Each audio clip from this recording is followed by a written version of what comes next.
It's less than 2 months ago since I was stood at a different freezing cold spot. It was outside Downing Street on Christmas Eve, waiting for the announcement of a Brexit deal, an announcement that was delayed and delayed and delayed because we were told negotiators were going line by line, species by species, to hammer out a deal. Well, look, despite their best efforts, so far, for most of the fishermen we speak to, Brexit hasn't quite lived up to expectations. For some, it's worse than others. For the oyster fishermen we've been speaking to today, some of them have been saying to us Brexit hasn't just been bad for business, it could cause the end of their business.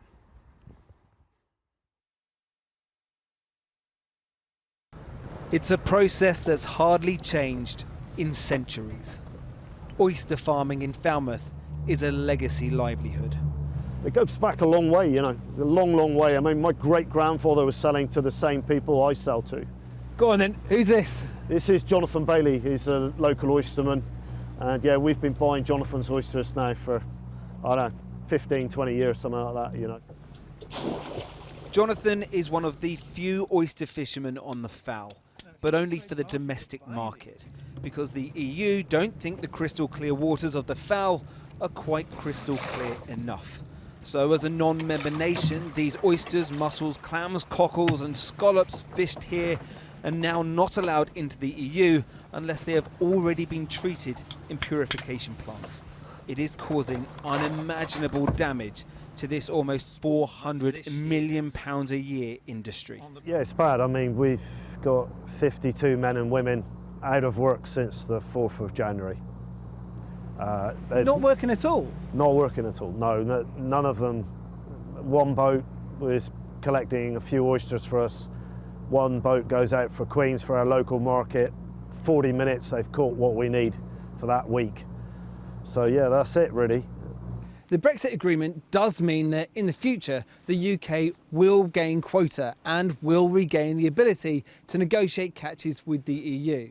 But so far, from Scottish fishermen complaining about quotas to Cornish crabbers finding that their shipment stalls due to customs, to these oystermen, so far the Brexit many in the industry voted for has failed to deliver. The fear for some is it could actually end their business. We were promised a route to market. We were promised forms that could accompany export health certificates that would accompany our products. They're not even forthcoming. So yeah, it just drives us crazy really. So this is where the action's happening now, is it? Well, at the moment, yeah. Up on the North Cornwall coast, Paul says there's no point sending his boat to sea right now, so it's maintenance time. Paul fishes for crabs, and crabs are allowed into the EU, but only if the customs agents are happy with the new paperwork. At the moment, it feels like you're gambling with a lorry load, and a lorry load of fish is approximately £50,000.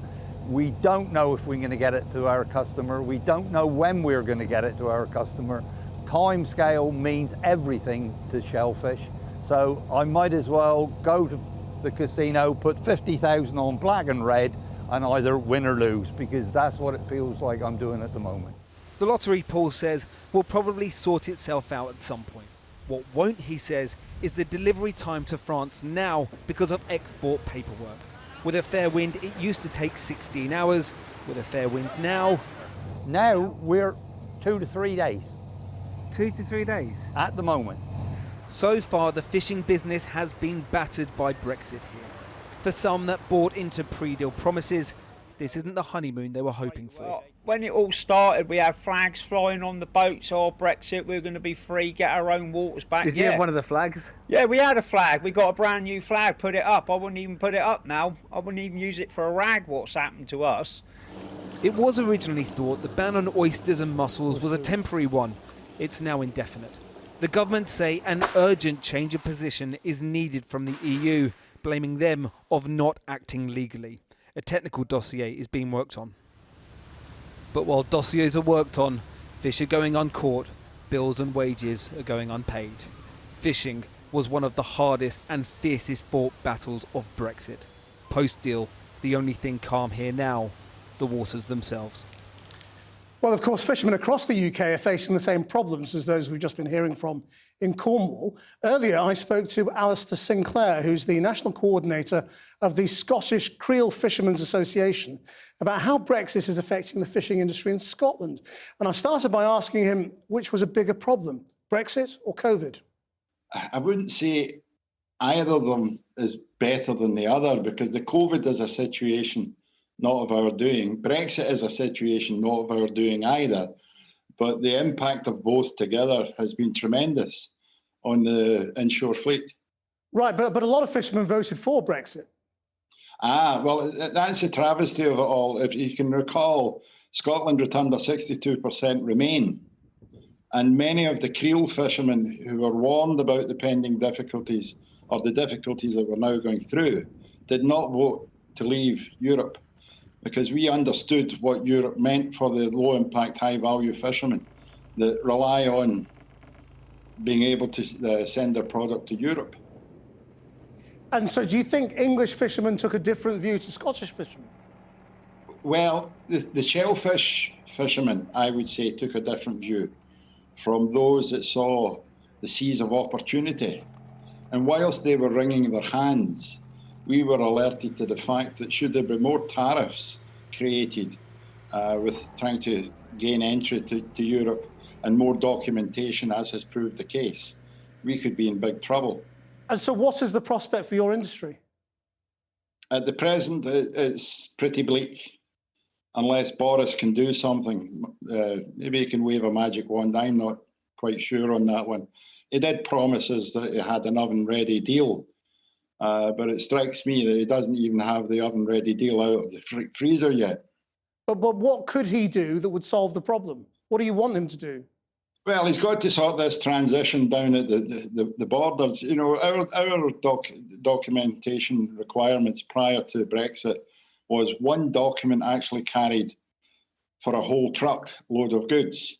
Now we need numerous documents. I think it's about 7 or 8 now. They're not quite sure. And if the documentation is not written on in the right colour of ink, they will return the load.